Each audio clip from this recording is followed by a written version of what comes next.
I am your host, Aaron Tomlinson. Thank you for joining me for this discussion or talk or monologue about the reality of the spiritual world um, and just some basics. Just going to cover some basics about the spiritual world, spiritual realm, making contact, um, stuff like that. I want to give it a chance to see if anybody's going to jump on. I'm running a little bit late. Let's see if I can find the chat in here. And I'm just going to make sure that I'm showing up on my platforms. So bear with me for just a minute. Hope everybody's doing well out there. It's there.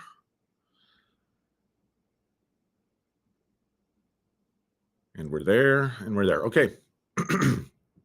Hope everybody's doing well. Running a little bit late. Like I said, it should be a fun talk this morning. I just want to talk about the reality of what we might call the spiritual world. Now, again, this is not something, this concept of other dimensions, layers, levels of reality, whatever term you want to use to describe it, that are unseen, that are not, at least at this time, observable, measurable, and repeatable in the sense of we have instruments that can detect them and stuff like that, at least not that I know about. But this is something that has been around with humanity forever, for going as far back as we can find stuff that's been written. A lot of the earliest writings ever talked about spiritual encounters with spiritual beings, the reality of spiritual bodies that we carry within ourselves in addition to our physical bodies.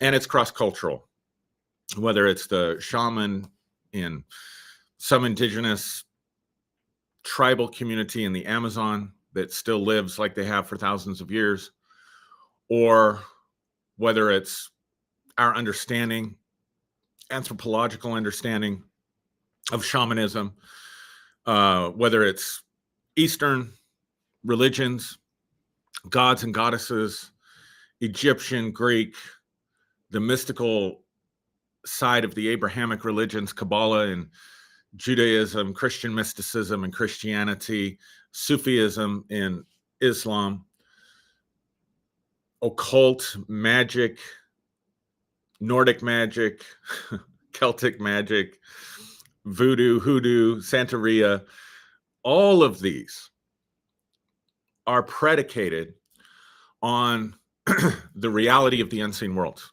which I'm going to call the spiritual worlds or the subtle planes. As far as the title goes, subtle planes. So I think in my title I put that we're going to talk about subtle planes, subtle bodies, and I can't remember the other one. Let's see, subtle planes. Let me look at it. Subtle planes, subtle bodies, subtle energies, and spirit communication. Yeah. So what do I mean by subtle? So one of the things to understand is that when we are talking about our life in this material world, it is very, it's very dense. It's very concrete. It's very heavy. It's very like concrete is the right way to say it. Like if you stub your toe, most people, if you stub your toe really hard, let's say you break it, you pull a muscle, you slip a disc in your neck, you smack your head really hard, you get in a car accident, like pain is there, right? Like you it's not like you're not going to notice it. Any of your senses, a really strong smell, a really powerful flavor that you like or that you don't like, it's not subtle. It's in your face. You can't ignore it. Specifically when we're talking about pain, right? You can't ignore it. When we're seeing things or touching things, touching the table, it's very concrete. Sitting in the chair, like you can't miss these things, right? You can't miss these things. So that would be the not subtle. So when I start talking about levels, dimensions, spiritual planes, things of this nature, we begin to talk about things that are more subtle, that require a different level of sensitivity, that require a different paying attention more and knowing what to pay attention to. It's not going to be in your face. It's not necessarily going to make it past the screen of your consciousness. If there are spiritual beings around you, most people aren't going to notice them in any way, shape, or form. They're not going to sense their presence. They're not going to see them, certainly. They're not going to have any kind of awareness, much less be able to communicate with these things. If whether it's, ancestral spirits, nature spirits, what we call angels or archangels, whatever they are, most people can go through their entire life without noticing those things. Same thing for your subtle bodies. That in almost all of these different spiritual paths or teachings that I mentioned earlier, or that I've looked into and studied, they all speak on some level of us having like an etheric body or an astral body or an energetic body or subtle bodies. And part of being able to interact in these unseen worlds, these unseen dimensions, requires a building up, charging or energizing of those subtle bodies. Almost like a building up of the spiritual senses. So just like your physical body has senses, your spiritual body, your subtle bodies have senses as well that can reach out and extend and begin to transmit and receive information from this field of energy that I'm calling the spiritual world or the spiritual dimensions or the subtle planes. So having said that, and this comes from 30 years of experience in interacting on some level, both as a Christian and as a non-Christian, with these spiritual planes and people who I think effectively also interact with them. One of the key things to remember is that if someone comes to you with claims of, let's say, supernatural phenomena, and it's very physical. In other words, it has the same qualities entirely as interacting with a person or an individual. It has that same level of concreteness. Then I'm not saying don't believe them, but I'm saying at least be skeptical, at least realize that that is not the norm. Now, I know there are people who have had interactions that seem to be with other people who show up. So, for example, I'm thinking Paul Foster Case, who claims he was visited in the flesh by Saint Germain. Everything I know about Paul Foster Case, his writings, the people that knew him, he seemed to be a person of integrity. I'm still kind of skeptical of that. Doesn't mean it didn't happen. It's just, like I said, that's kind of outside the norm. Most people, even people who have had alien encounters or alien abductions that I've read about, I've never really talked to someone in the flesh who had one of those. But the encounters that I've read about, there is this subtle quality to it where they're not sure if it was a dream or if it was something that really happened to them physically with a physical entity or a physical being, which is why you're seeing the language change in the UAP community. No longer unidentified flying object. Object implies something absolutely material, but it's unidentified aerial phenomena. So it's an experience. We're not sure what it is. We've gone from calling them extraterrestrial, meaning they come from another planet, to calling them, what are they calling them now? Non-human intelligence or something like that. But anyway, it's a subtle language changes. And part of the reason for that is because there is a growing belief within the UFO community that these are not entities and beings that come from other planets, which your evangelical pastor, fundamentalist pastor, has been trying to tell you forever because he thinks they're demons, but that they come from other planes of reality, other dimensions of reality that we don't necessarily have access to with our current technology or with the evolutionary development of our sense gates in this physical body.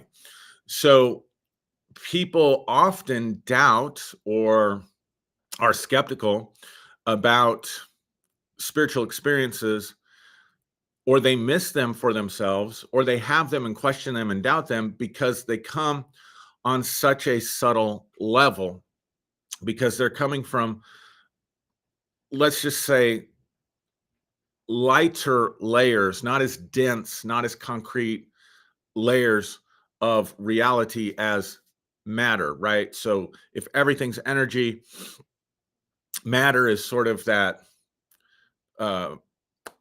solid, substantial form of energy.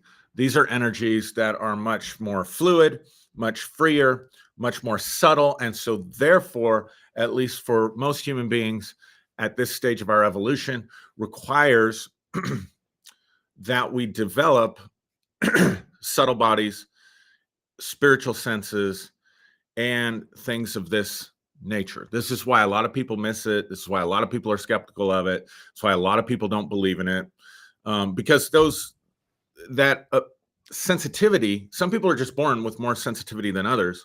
Some people are just kind of born naturally with psychic gifts. But even those people, if they're going to really acquire the benefits of that talent that they're born with or be of service to anybody else, they still have to cultivate and develop those spiritual bodies and those spiritual senses, and learning what's out there and how to communicate with what's out there, and then how to discern the reliability of the information that you get. So that kind of gives you an idea or description of what I mean when I'm talking about subtle planes. And then I think I'll talk about the subtle energies or entities and sort of communion with those things. And then I'll talk about subtle bodies and how we can kind of get started on this path if it's something that's of interest to you. And then I think I'll talk about some pitfalls and problems along the way. So let's talk about sensitivity. So one of the stories, this just pops into my mind, and I used to teach this when I would teach it in the church. I would talk about how we miss encounters oftentimes because encounters start out very subtle. And as we give ourselves to those encounters and as we step into them, as we give more of our attention to them as they're going on, they become more and more powerful. Our sense gates sort of open up to them, and they experience for us, the phenomena for us becomes less and less subtle. And so the way I would teach this back in the day, I would talk about Moses meeting with God at the burning bush. That, you know, my understanding anyway, it wasn't unusual for vegetation. Well, and I live in Colorado. It's not unusual for vegetation to catch on fire because of lightning, because of sun rays or heat, or, you know, if you're in a dry climate, it would not be unusual, in other words, for Moses to see a burning bush or a burning tree, a tree that's on fire. So it starts out as something very, very natural, very normal, not really anything that would catch anybody's attention. But as he's looking at this tree or this bush that's burning, he's noticing that there's something very subtle about it, that it's burning, but it's not being consumed. So that gets his attention, and he starts to look in that direction, and he starts to pay attention to those things. He starts to give his attention to those things. You might say opening up his sense gates to the encounter. And then as he, encounters this bush, then he hears a voice coming out of the bush. Then he takes off his shoes. So, and the point is that it starts out subtle and the encounter grows. So learning how to discern subtle shifts in a room, subtle impressions. Oftentimes intuition comes as a very subtle impression that you feel or that this thought sort of bubbles up. And whereas in the past you might be more dismissive, instead of being dismissive, you are, what is that about? What is that? What is that impression about? What is that intuition about? I begin to move in a certain direction, interact with people or to make a decision, and I get a tightness in the abdominal area. I get a little tension up in my shoulders. I get a sense that something's not quite right here.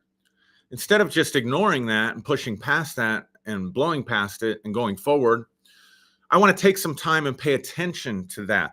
What is this tension? What is this pit that I'm feeling in my stomach? What is this tension that I'm feeling up here? And explore that, right? And so as I give myself attention to that,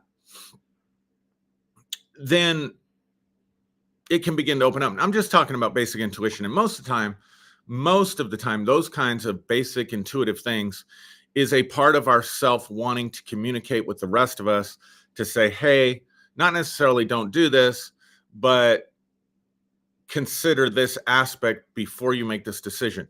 And so that's one of the benefits of learning how to meditate. It's one of the benefits of getting off of social media and developing some kind of a internal discipline, whether it's, some kind of formal meditation practice that you take on, whether it's going for quiet walks in nature, whether it's just being deep in thought and deep in reflection, but learning how to listen to yourself, learning how to let all the various different parts of yourself communicate with yourself is a really important skill. And so for a lot of people, that sort of intuition is just, ooh, something doesn't feel right about this, does not necessarily mean this is going to be a bad decision, but I want to explore that and I want to let that part of me that's trying to communicate with me.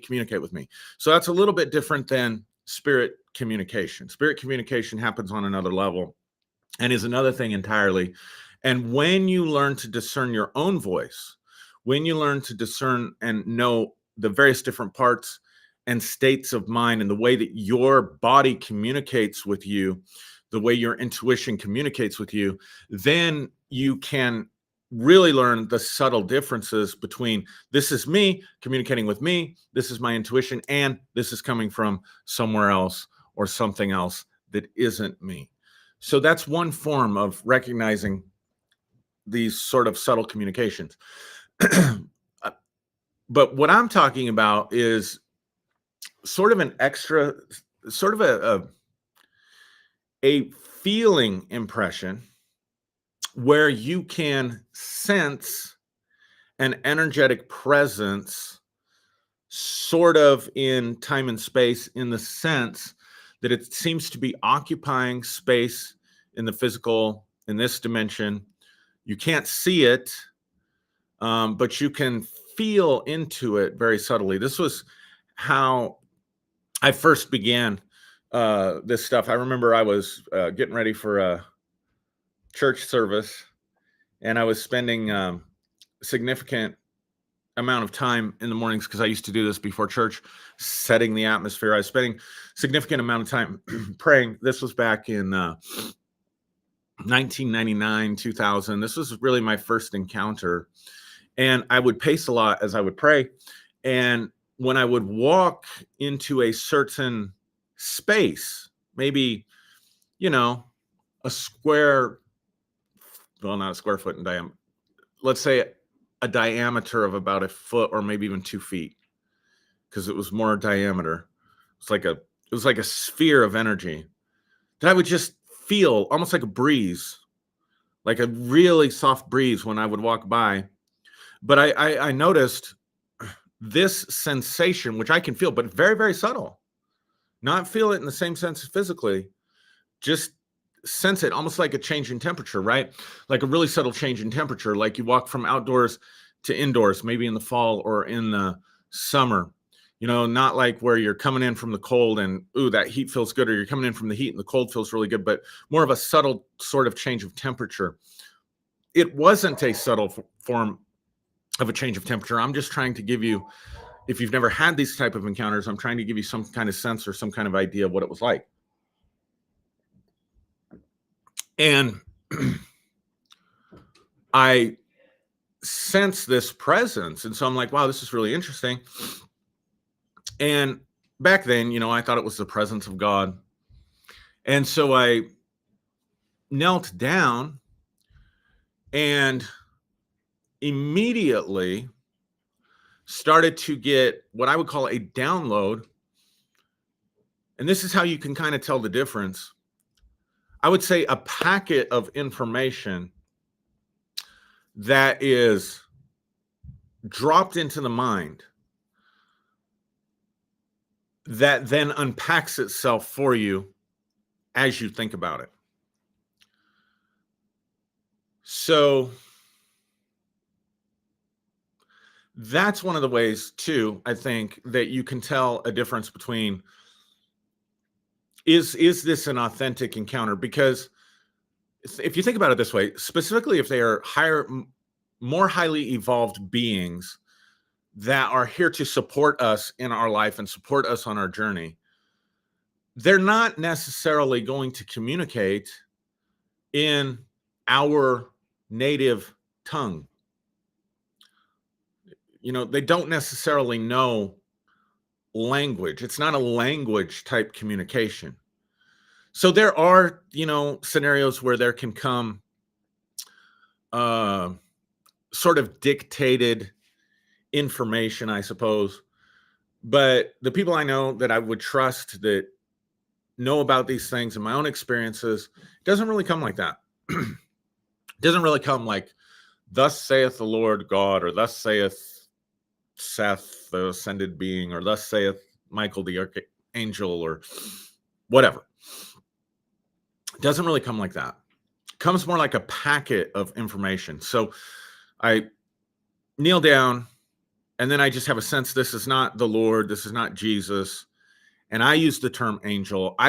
Even to this day, and based on the information that was given to me, I don't believe that it was anything connected with religion in the sense that we think about. So not an angel in the sense that we think about angels, but definitely a higher being, definitely a more evolved, benevolent being that gave me very significant, very important guidance. And it was interesting. A number of times this would happen to me. Almost every time what I was teaching would be upended, whether it was teaching on the rapture, which I didn't do very much of because I didn't buy into it, whether it was grace, like the grace message. And if I'm honest with you, that's what this encounter was. This encounter was a packet of information that was liberating me from legalism and shame. And it just came instantaneously. And then I'm like unpacking it. My mind is racing. And it's like a revelation of information that just instantly, and just opens up for you. And then what's interesting was I went ahead, that was prior to a service. I went ahead and preached some of the sort of download. That's the only way I know how to call it. Some of you guys out there, if you know what I'm talking about, put it in the chat. If you've had those type of experiences. And then I preached on that. And then we did have significant healings that took place both emotionally and physically during that service. So there was almost like a signs following type of confirmation. And it really radically changed the direction that I was thinking and going in my life. So it was an encounter, subtle energy, download of thought. So in other words, that's what I was trying to say. They don't communicate in our language. They communicate in thought packets, thought forms, if you will. Communicate by thought. So it isn't like you carry on a conversation. It's like you just, boom, you get hit with a packet of information that is profound and has a profound impact upon your life and makes a profound change in your life. So that's how I would describe that kind of thing when I'm talking about subtlety. But again, you can see what I was talking about. I'm sensing an energetic presence in the room. And when I acknowledge that energetic presence, then the experience expanded and I got a message that completely changed my life. So that's how I would describe the difference between knowing, is this me or is this coming from somewhere else? And then I began to learn how to recognize those sort of energetic shifts, so that to this day I can sense when entities kind of come around me. I can sense what type of energy it is. Is this an energy that's going to be beneficial? Is this an energy that feels good, that I want around me? Or is this something else?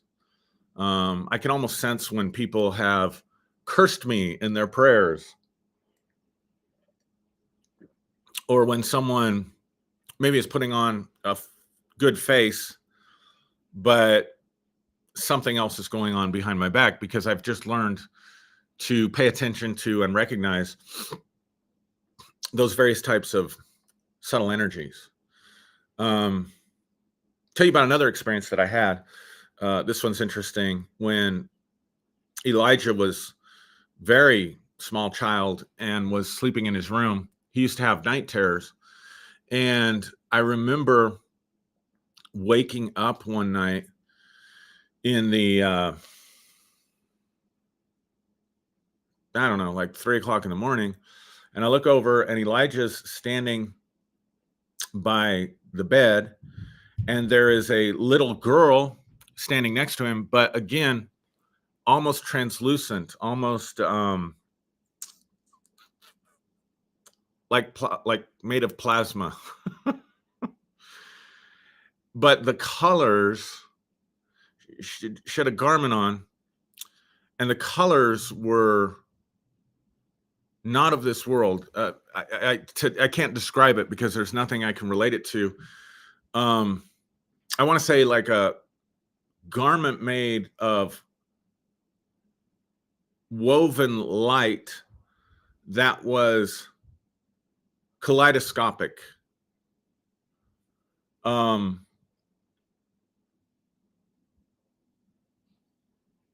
his height, little girl.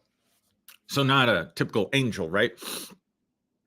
And I'm looking at him, and he's standing by the bed, and he's just kind of looking at us, not quite awake, because he also used to sleepwalk. So, he would have these things in his sleep where he'd be sleepwalking and have a night terror. And anybody that's ever had to deal with that with their children, you know what I'm talking about. But typically, he wouldn't come into the bedroom. So here he was being guided into the bedroom. And so I'm like looking at this being, and all of a sudden I said to myself, I'm not supposed to be able to see you.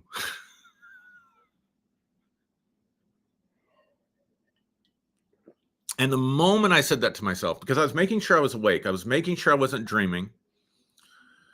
So I'm looking at him, I'm looking at her, I'm feeling the concreteness of the bed and everything. I'm like, yeah, I'm awake. And then I said to myself, I'm not supposed to be able to see you with my eyes open like this. My eyes were open. And the moment I did that, it was like this thing evaporated. Now, what happened was not that this angel, this helper that was helping and soothing and supporting Elijah as he was having a night terror, as he was sleepwalking, it's not that she disappeared or vanished or played hide and seek with me. I realized that our cultural conditioning is so strong and so powerful towards materialism.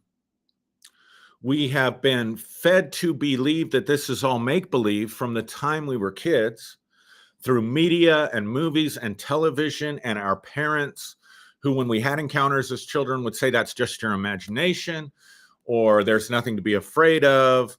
There isn't something in your closet. Maybe there is. Maybe they're sensing, because children are more in touch with that subtle realm, those subtle energies. But so we're told by our parents that's your imagination. We go to school. We are taught from a scientific materialist perspective. Anything that we see that's supernatural, we read about it in books or television, and we know that it's make-believe. So we are conditioned and trained and programmed and hypnotized and recorded and programmed over and over and over and over and over throughout our lives to believe that this stuff doesn't exist. And so what I realized was that when I was in that spot, that space between being asleep and being awake, if you think about it, in your dreams don't follow the laws of physics. Your dreams don't, they're the one experiences that we have that don't follow the normal natural laws of this physical plane and world in which we live. So there's a space, there's an openness, right, for experiences, because you're not quite yet in that ego waking programmed consciousness. And so I'm seeing what's going on in the invisible. And when I say I'm not supposed to be able to see you, I'm reminded of my programming. And because of my programming, the spiritual sense, the vision, the seer part that was able to see into that realm and that dimension was shut down, not by the angel, because I wasn't supposed to see the angel, but by my own consciousness, if that makes sense. It doesn't exist because I don't believe in it, kind of thing. Now, the interesting thing is that in talking to Elijah, without telling him what I experienced, without implanting any suggestions in his head at all, he talked about how he was having a horrible nightmare and how his angel, that's what he called it, his angel, and he described her as a little girl, grabbed his hand and brought him into our bedroom and by our bed. I didn't say anything. I didn't say anything to my wife. I didn't say anything to him until after he described his experience. And that kind of stuff, like, I've seen into those realms, and I wish I could describe the colors, the nature of it, but it's really hard. But I probably had 3 or 4 other experiences like that. All of them when I was in that in-between state, just as I was waking up from sleep, kind of hitting that sweet spot. So I hope that gives you, sorry, goodness gracious, excuse me. I hope that gives you some sense or some idea of what I'm talking about when I talk about the subtle planes and I talk about entities. Let's talk about subtle bodies. So there are certain types of exercises that I learned to do where, using the mind, there is a connection between mind and energy, and mind can move energy for sure. You can move energy, these subtle energies, with your mind. And so any practice that is bringing in any type of breathing practice, prana breathing, any kind of practice where you're imagining light or energy coming in, you're setting your intention, and you're realizing when you're breathing in the air, you're not just breathing in oxygen, but you're breathing in what they call in the East prana or chi. In the West, what we call spirit. That's why spirit and breath in the Hebrew and the Greek are so closely related as words. And any kind of chakra meditations, anything where you're sort of consciously and with intention bringing energy into your body to energize your spiritual body Solis says, do you have seasonal allergies? I've been getting hit pretty hard this season. Yeah, it's been pretty brutal. Sometimes I do. Sometimes I do have seasonal allergies. So that could be part of what why I keep clearing my throat. I don't know. But back to this. So you're breathing in, or you're bringing in some way, some practice where you're energizing, where you're aware of the fact that you have an energetic presence or body, you have a spiritual body, in addition, an etheric body, an astral body, whatever, and you begin to charge that body, you begin to sense your own aura. You begin to sense the subtle energies around you. Just try it. Just, sit for 5 minutes and just take deep breaths, deep, slow breaths in through your nose, out through your mouth, and imagine that you're bringing light in through the top of your head with each. So with the in breath, bringing light in, and I usually connect it to the energy center in my belly, breathing, bringing it in. And then as you exhale slowly, imagine that circulating into an auric field around you, and just build up that auric field, and do that for about 5 minutes.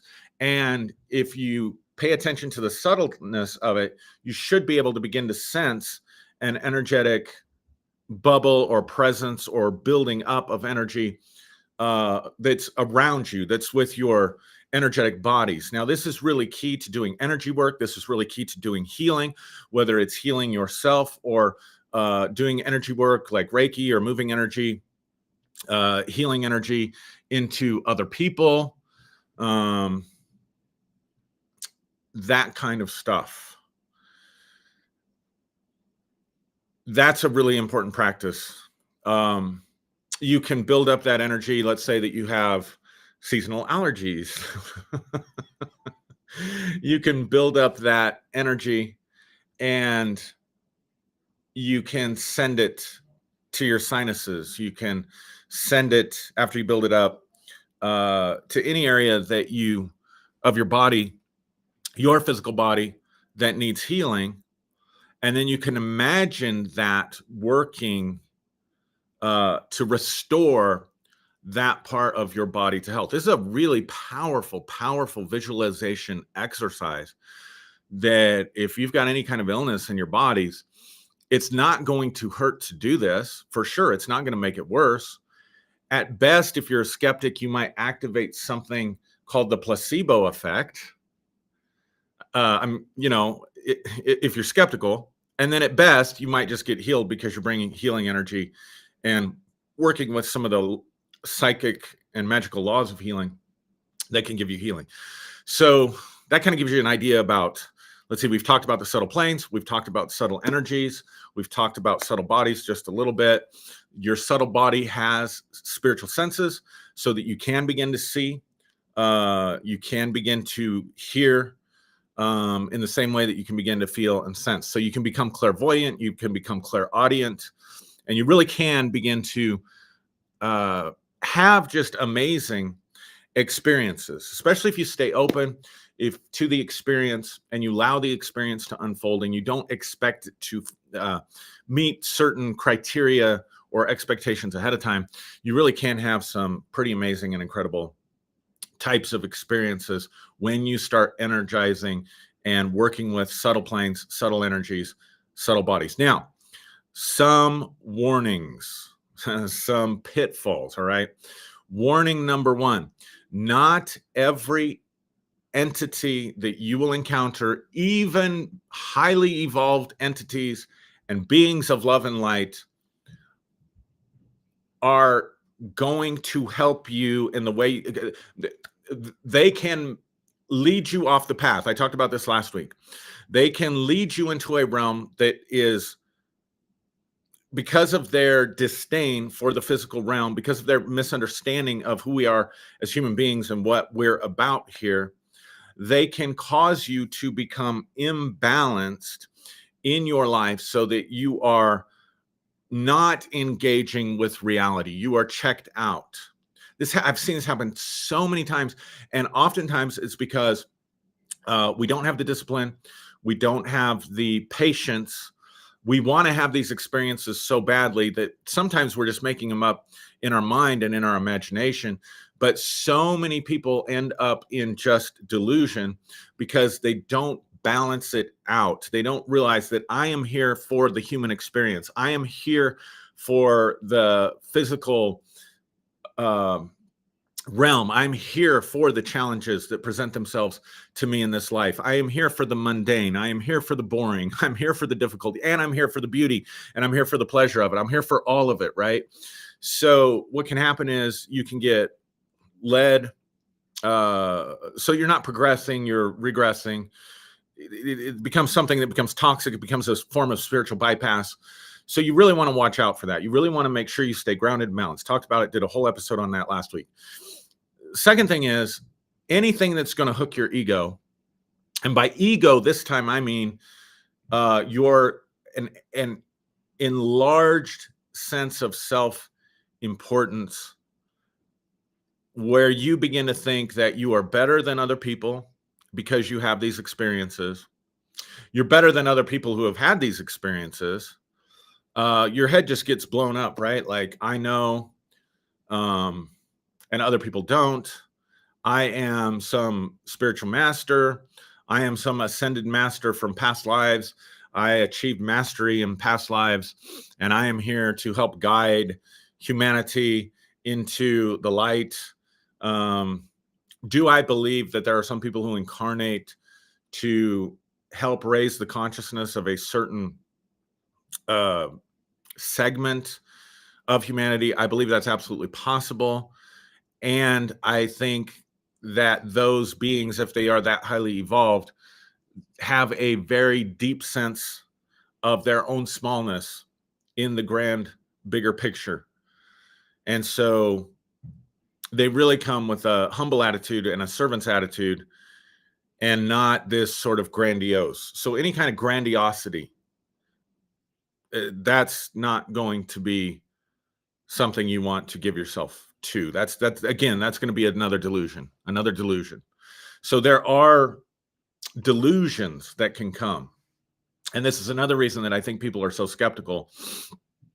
You know, if you go to sometimes holistic fairs or New Age fairs, things like that, man, you'll just see all kinds of crazy stuff, right? You'll see people dressed in weird ways and really promoting themselves, really doing it for profit. So those people have probably, you know, anything that's going to elevate. There's a group in the 20th century that were making contact with what they called ascended masters, and they were being told that the white race was the superior race. This is around the time in the 1930s, before Hitler comes to power completely. But definitely these entities were promoting the Nazi vision. The whole idea of the Aryan race actually comes as an occult term to talk about this sort of superhuman race. So anything that is promoting that type of attitude, those types of beliefs, I would encourage you to stay away from those. And this isn't just me talking out of my own experience. This is me talking, again, from history.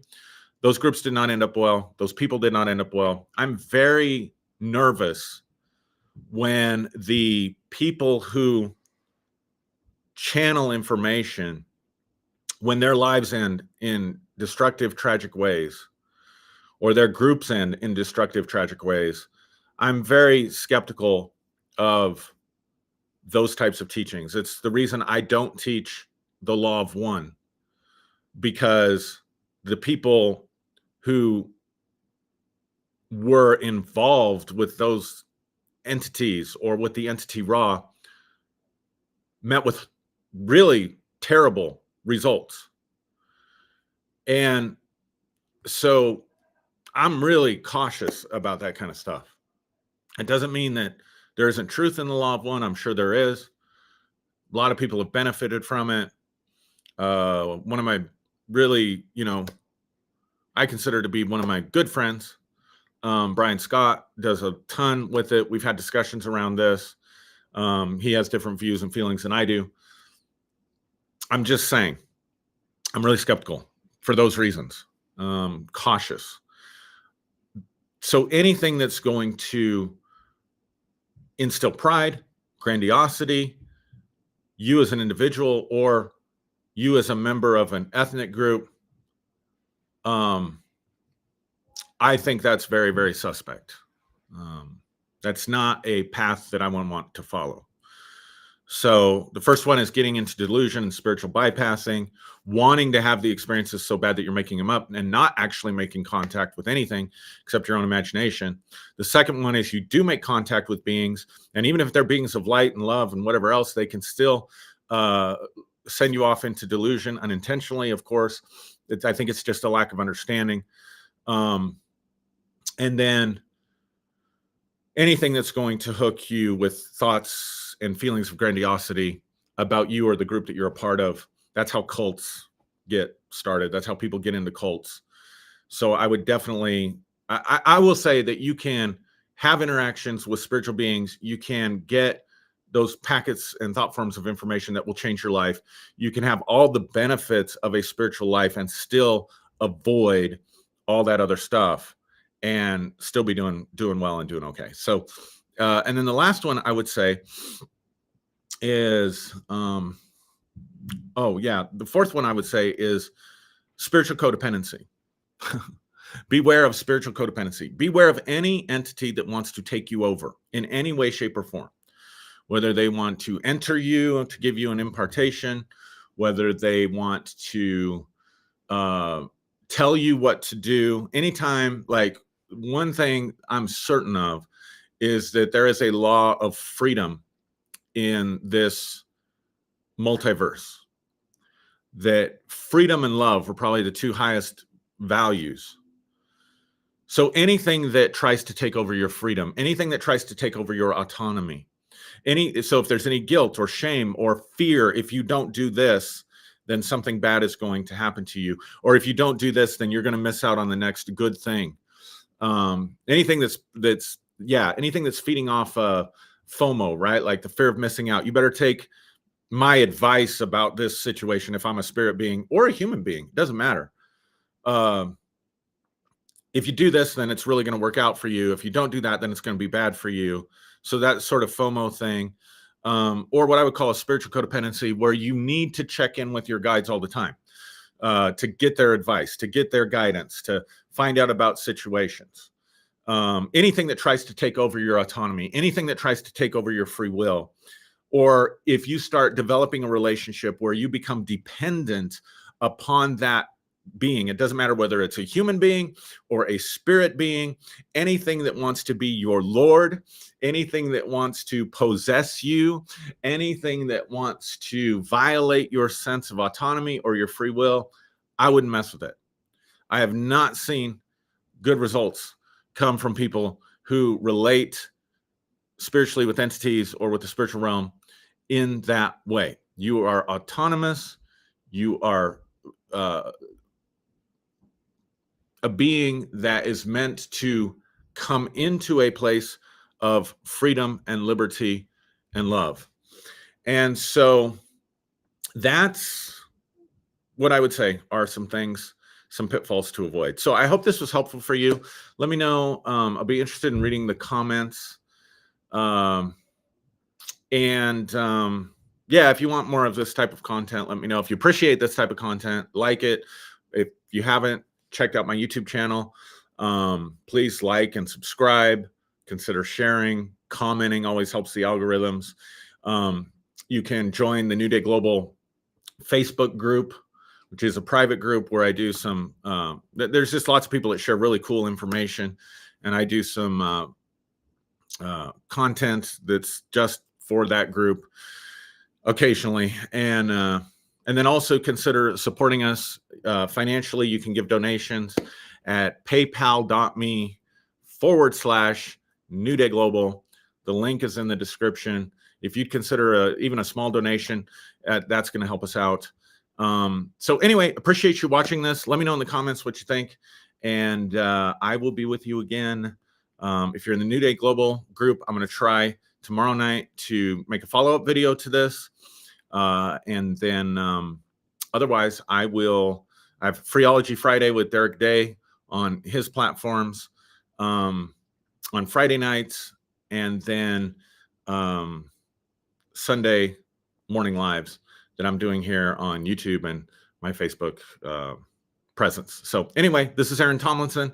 Thank you for joining me for Sunday Morning Live, and I will see you next week.